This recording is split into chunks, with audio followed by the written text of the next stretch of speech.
Welcome again here at Isiolo County News, and today we have a guest.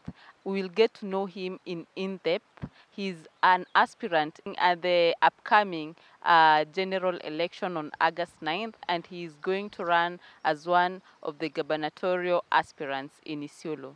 So today we're going to have him as our guest as we get to know him, his experience, and also the dream that he has for Isiolo County.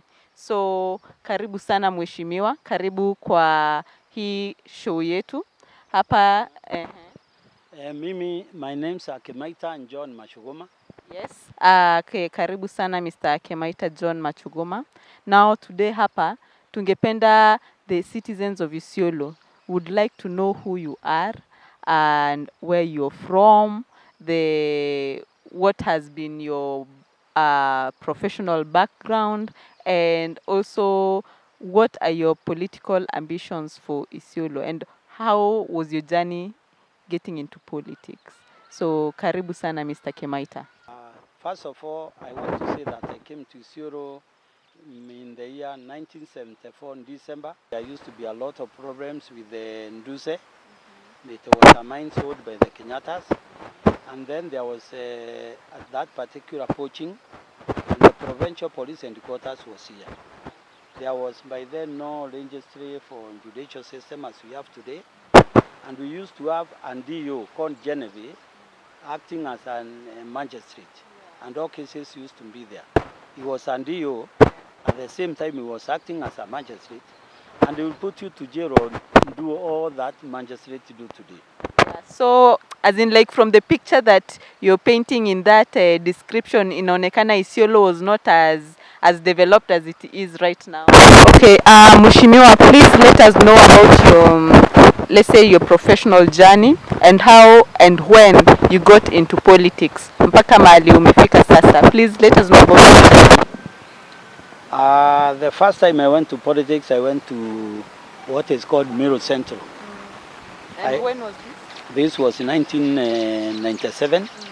I quit my job as management accountant of National Cereals and Produce Board because I realized by then the MP of the area, he had anointed many of us. Oh, so that is your home, where you are from? That is where I came from. Yes. But I'm a resident. Even that time I used to move from Isiolo to go and campaign there.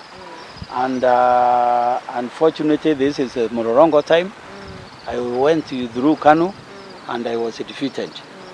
You won the party primaries and you went into now it was an MP? MP. Yes.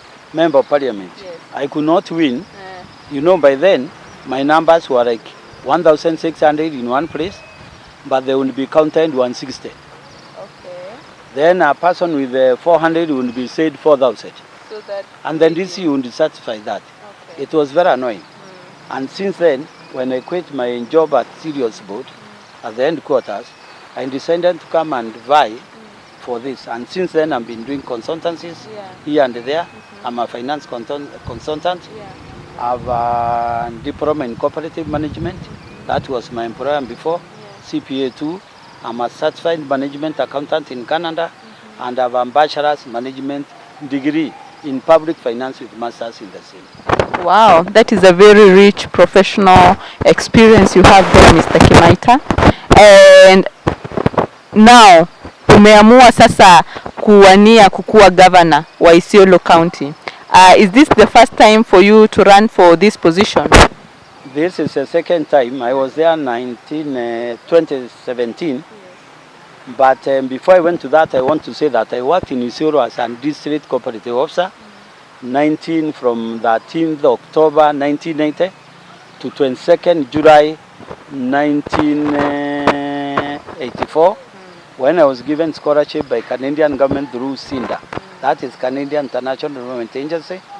And I went there to study masters in agricultural economics. When I went there, I met a Mzungu called a professor, Alan Hunter, and he made me change to public finance. He told me so many people have done agricultural economics. John, why don't you change and do public finance, which your government will demand? And I thought he did a very good thing.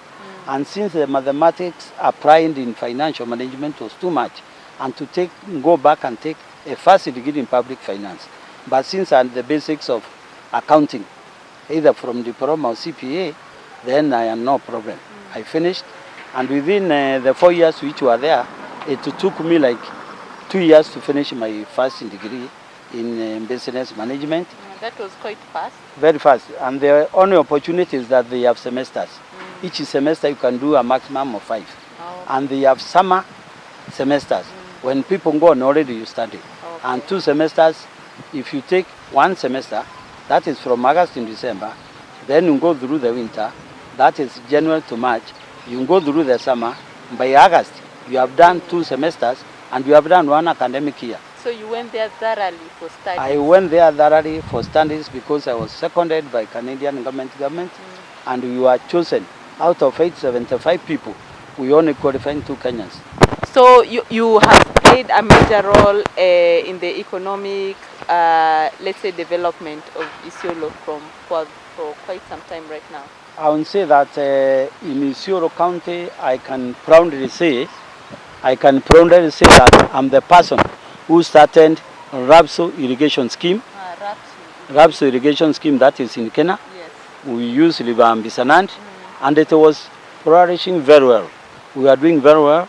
We had onions, we had pawpaws, we had bananas, we had green grams, we had vegetables to introduce them, and more than anything else, I'm the person who introduced maize and cotton to Isiolo farmers. Isiolo Central farmers, which is now almost in dead, or very much inactive, if I may use the right word, was a center society collecting from Garufasa, Makandaka, Rapso, and Mariti, Pamba. Yeah. And we had a lorry which I borrowed from the Wasungu through Cinda. No Cinda, the Canadian one. No. The Swedish one. Okay. They gave us a lorry which was KTJ 467, I remember. You remember? KTJ 467. That was 1982. I drove it from Nairobi myself. Yeah, I drove it from Nairobi. And the first person who used it was Amse, who was next to this church. And what he did was to hire it for 13,000 shillings. We carried his goods to Isiolo. Then he took them to Mandera.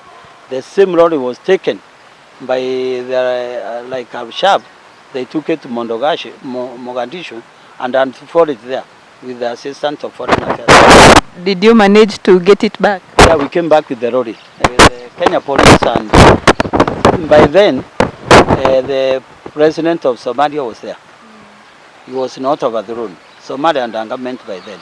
We took it back and we came back.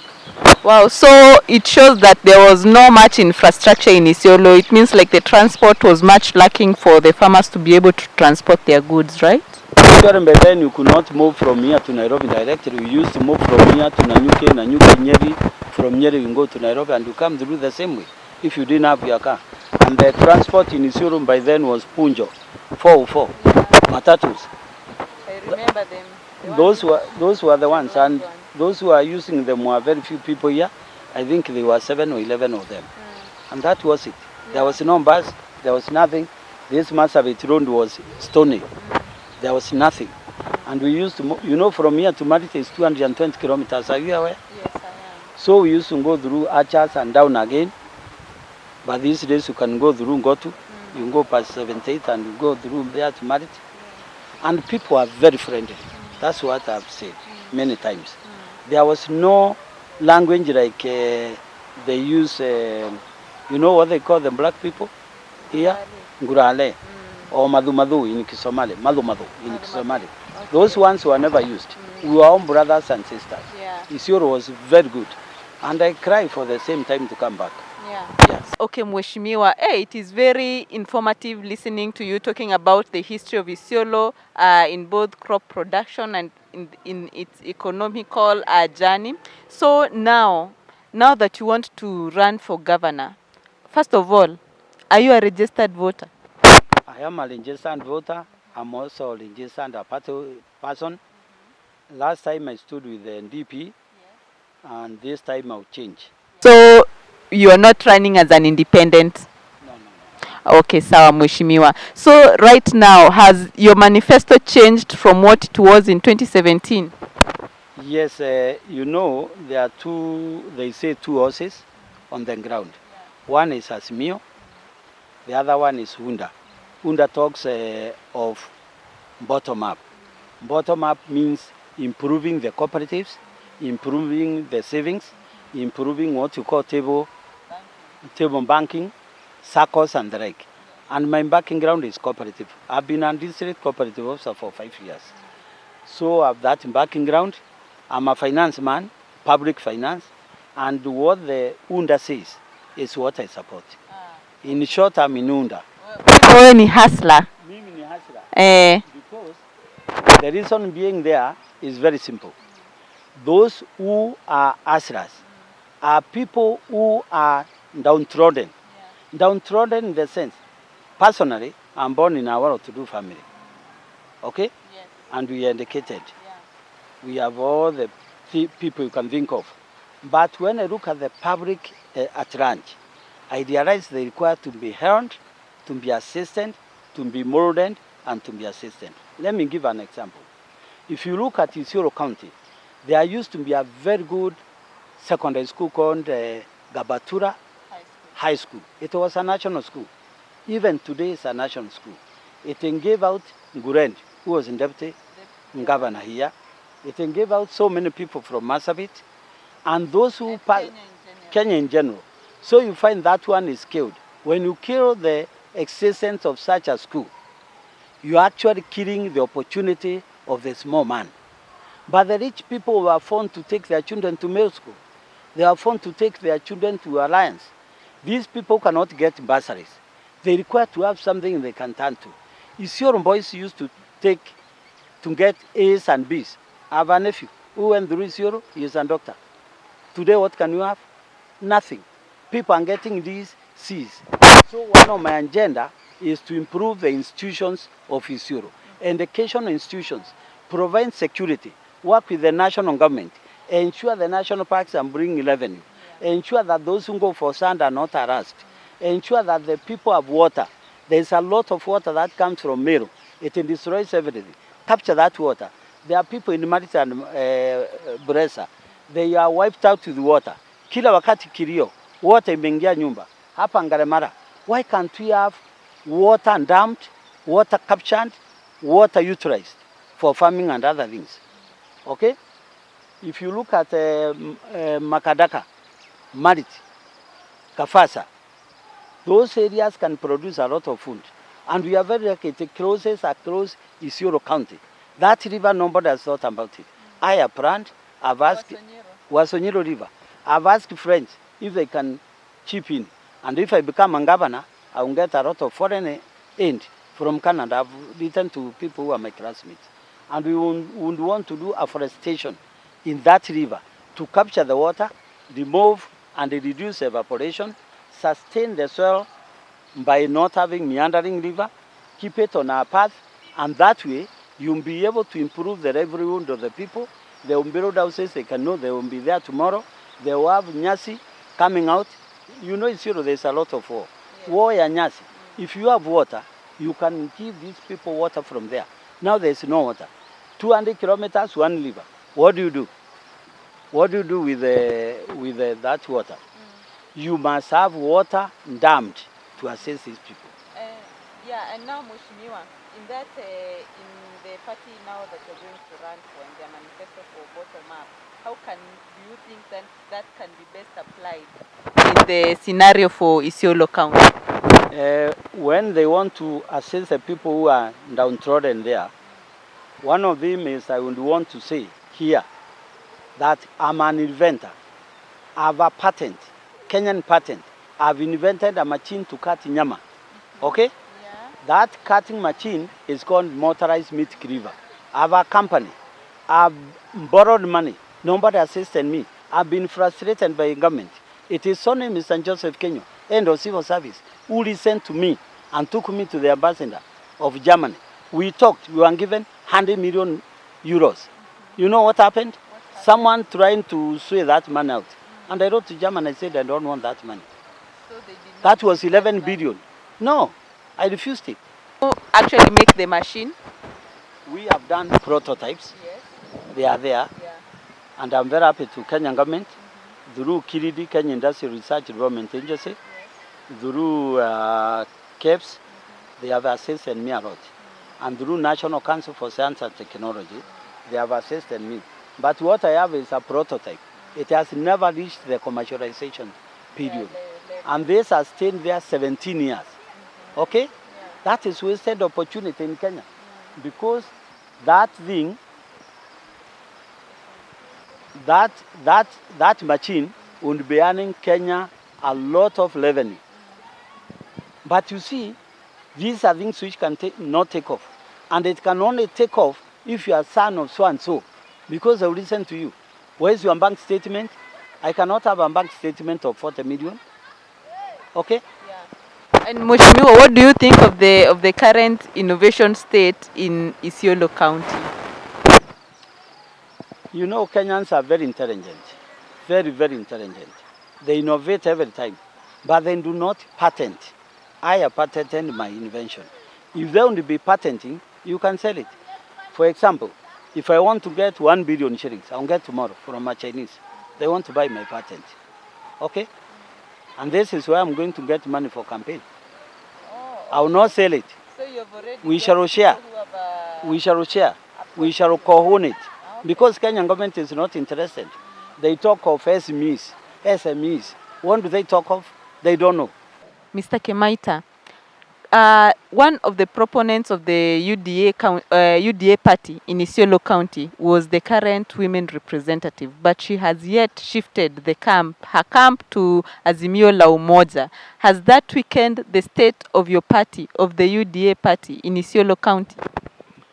I trust and I believe that UDA is the party for the future because Njeredesa was a very big supporter of the party leader, Dr. William Ruto, who is NDP. Unfortunately, Njeredesa did not leave because she wanted to live in my own way. Mimi ni mwanasiasa.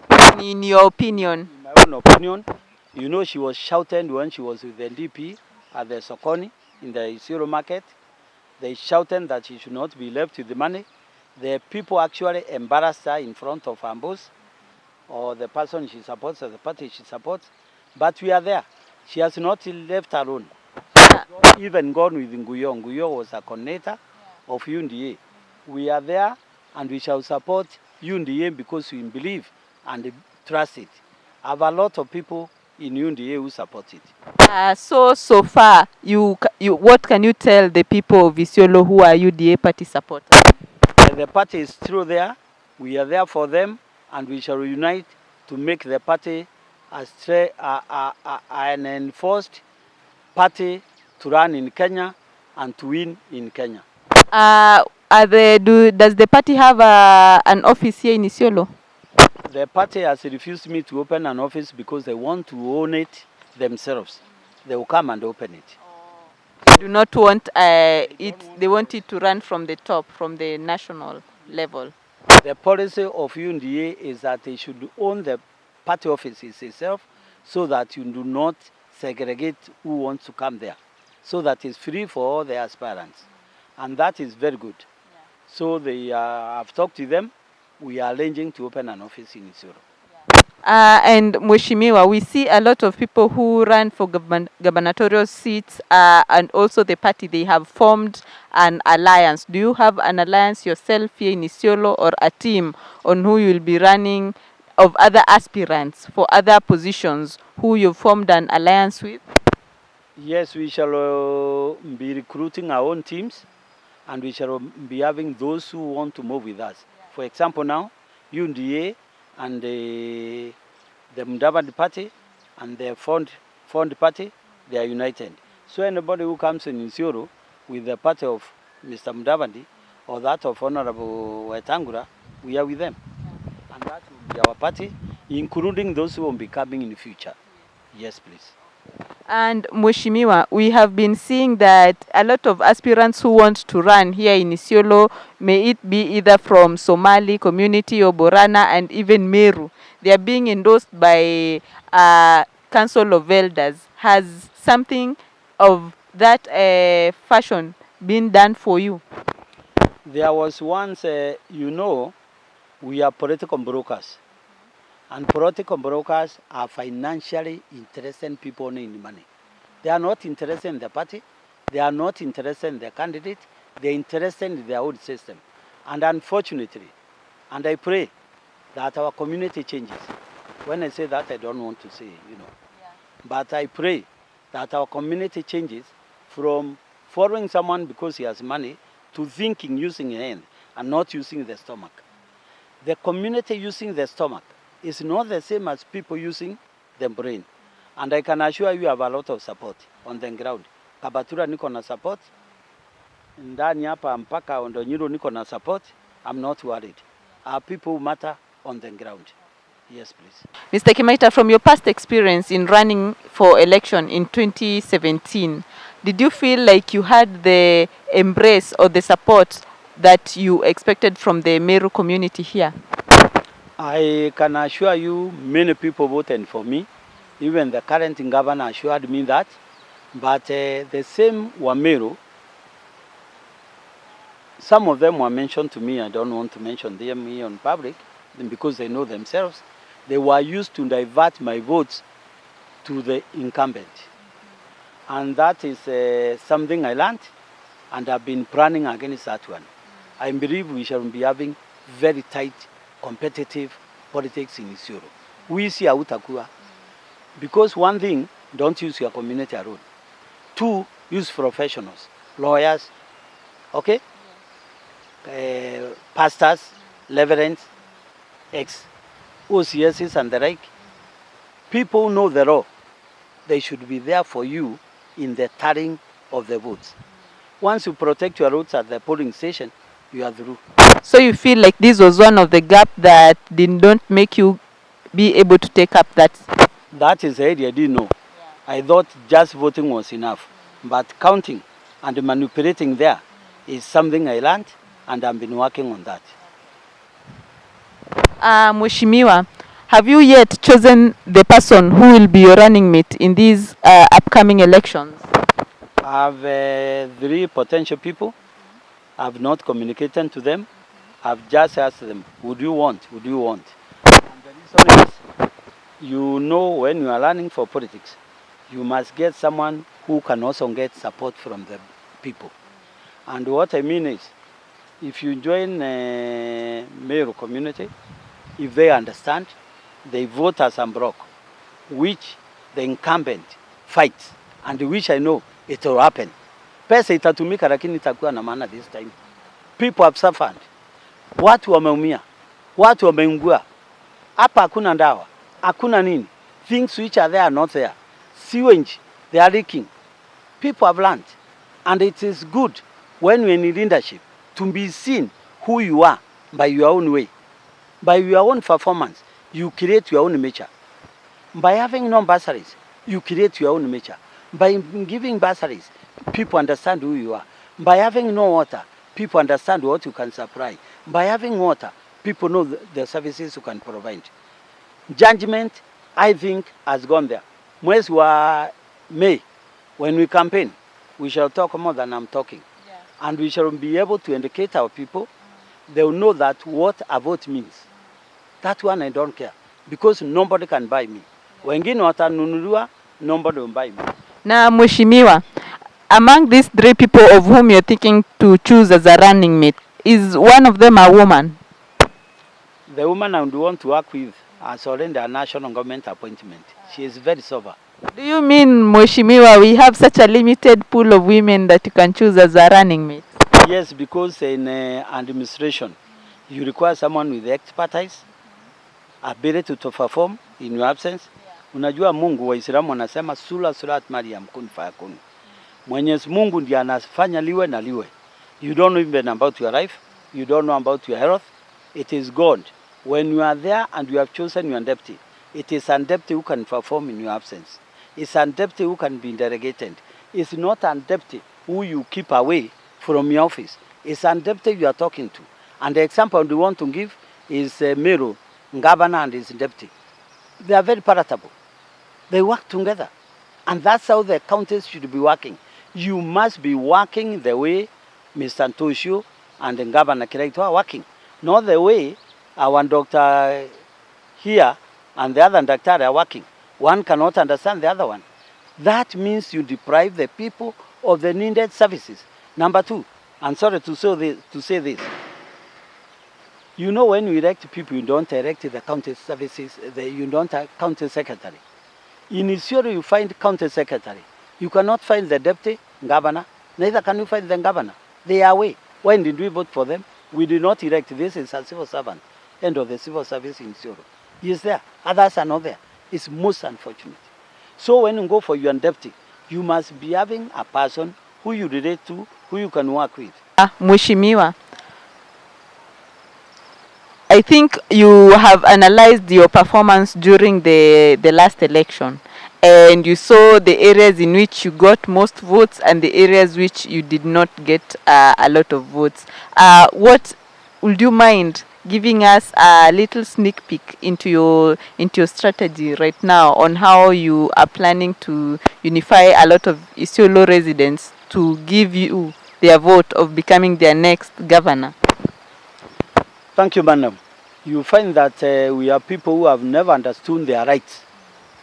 If the Samburus would understand what they have in a vote, the Turukanas understand the power of their vote and the number they have. The Meros understand their number and the vote they have. The community in Isiolo Township understand the power they have and the power they have in the vote. If they won't vote those who are in Isiolo town alone, if they won't vote together, because there are people who suffer most, we will be winning elections by saa mbili. Watu wanapiga saa 12, by saa mbili imehesabiwa imetosha. What I mean is, Wameros have been put to distinguish. You find 2 gubernatorial candidates. You find 2 MP candidates. Same area, not different areas. And we have only 2 constituencies in Isiolo. Isiolo North, Isiolo South. Isiolo South, hakuna Mombero wataenda. You find those who are here, they are there. It is only now we have Alende as a women rep, who is a Momero. She is there. Kaweria. There is also Momina. There is also Madam Nani, or Mheshimiwa, and Jereresa. So when they go out, if they understand what they are doing, hakuna vote tunaenda ni kuwin. And I believe my strategy is to win. And I believe from May, June, July, I will have indicated people to understand what I stand for and what I mean and what I'm looking for. And I'm appealing now to the Meros community. Let them remove the pride they have. Let them not be broken into nothing. And I want to give you, as a finance consultant, I want to give you one big sum. 100,000 shillings. If you are given by an MP or a politician, you divide it into 60 months. What do you get? 1,666. You divide that in 30 days. What do you get? 55 shillings. Who cannot afford 55 shillings in a day? Nobody. Who lives in below 55 shillings in a day? Nobody. So when you are given 2,000, 1,000, 300, 500, people are wasting your time. Go vote. Get services. Ya sibitari. Get services. Ya unduma. And then, by the way, I want to praise the Unduma office here. Unduma in Isiolo is doing wonders. When all the other offices are dead, that is the only office working. And I'm very proud about them. And I want to congratulate them. If all other offices are doing the same, take for example ND. You go for ND, you are not given ND, and you are 30 years old. You have been going there, chief has not assisted you. What do? Even if your mother or father dies, you cannot inherit anybody. You cannot own an M-Pesa. You cannot even transact because you have no national identification card. And it's a right to have a card at the age of 18. This is constitutional right. But you see, and I would want to appeal if I become a governor, to the national government. Hakuna Momero anatoka Ethiopia. Hakuna Momero amesaliwa Uganda. Hakuna Mukikuyu amesaliwa Uganda. They know the tribes which border the boundaries and which are not. Now Isiolo County is counted as a boundary. We are treated the same way as Mandera and Moyale. And you find now Al-Qaeda, Al-Shabaab, si Mumeru peke, hata Muluya, even Luos, si watu wa pwani wala wanachikwa. All these people are there. So what I would call upon the central government to do through the provincial administration, Nyumba Kumi, is to be more rigorous, identify you as who, know your neighbor, profile of your neighbor before these things happen. We should not blame religious people so that we blame Islam or we blame Christians. Radicalization is not patented to one person. It's the inborn characteristics of a person. It's the money influence, and this can go to anybody. The spiritual aspects of a person is very different from religious aspects. And we should not blame Waislamu or Wakristo at hawa ndio magaindi, hawa ndio most probable. No. Let's stand the people based on the work of the Nyumba Kumi, the sub-areas, the sub-chiefs, and the chiefs. They should know our people and we should know our neighbor. Isiolo Secondary School, Isiolo Boys. Kuna wakati walisema watoto wengi wamepotea, wakaenda huko kichakani. It is very unfortunate. We should be more rigorous. And when do they do that? Ukisoma, you have no job in Isiolo. That's why I want to be a governor. If you have no hope, you are a graduate, you have nothing. Your father sold a plot, you have no plot, you have the papers, you don't get a job. What do? So we should expand the economy, not only county council government employment, but have projects which can be able to generate money, employ people. Example, Wasu River, we can develop a fisheries and a very big irrigation. Sericho, we can have dry wheat. Matunda, hii inapandwa Meru, we can grow them here. If we capture the water coming from Meru during the rainy seasons, flooding here, we can dam that water for horticultural farming. And Isiolo is having very good soils. So we can improve employment opportunities and create room for our youth. The pastoralists, what is their life? Their life in Mfugo. In 1982, I wrote about the abattoir when I was a district cooperative officer.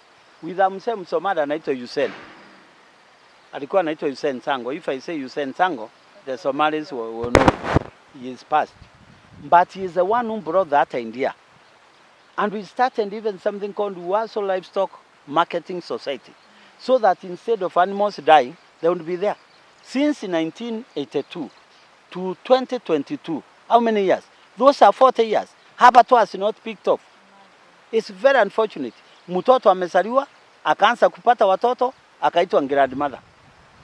When a project is not taking, this is what drives us to go to assist these people. Mufugo is very important. Livestock is the mainstay of Isiolo. If you have water, catchment, water damped, the livestock will prosper. Economy will improve. Fighting will not be there because people will be busy. Selling iron and skins, utilizing factories, Sangosi, creating them, having factories, Sanyama, canning, wache hiyo watu. You and a department ya canning meat, then tunauza kwa Warabu. Export through the port of Ram. You know there is some bypass here, which is very good. Our train is supposed to be here. This airport, I'm the one who wrote about it. You know, when Kibaki came into government, I was given job through Machuguma Mwiradi at the rate as Deputy Managing Director, Kenya Ports Authority in charge of finance. Unfortunately, Muse Mohon did not pick me. He refused. I don't know why, and I don't blame him because he opened my other ways. He didn't take me. So one of the officers in Treasury told me, write a proposal for Isiolo Airport. That's how I wrote about it. That's how it came. I was supposed to be a branch manager of Isiolo. And it's not speaking. Why? There's no business. This was meant to have people from Achas Post, people from Masabit, people from Meru, people from Laikipia, people from Marala, people from Maua, coming here and going. Mira was supposed to be transacted from here. And I hope it will take place after they repair the airport. This is a very potential, but you know it's going to be a city center. Are you aware of that? So when we get these loans and that, geographically, Isiolo is the place we should protect and keep as the heart of Isiolo. When other towns are getting congested, Isiolo has a space to prosper and to go to. Now we are keeping quiet and we are not working. So we should not be looking at only farmers, we should be looking at hunters and protect them and then grant them what they want to have so that indeed we are prospering as a county, all of us, all the communities. Thank you so much, Mr. Kemaita, for sitting with us here today and telling us more about your professional and your political and leadership life. We are very grateful for that. And we are most definitely going to have you for our part 2 of this interview, where we can delve into more serious matters about your party and when you're planning to bring your aspirant for the presidential bid here in Isiolo. We get to meet him and a lot more of other issues. So our viewer, please be on the lookout for our part 2 of this interview with Mr. John Kemaita Machuguma, and we'll get to know more about him, his vision and ambitions for Isiolo County. Karibu.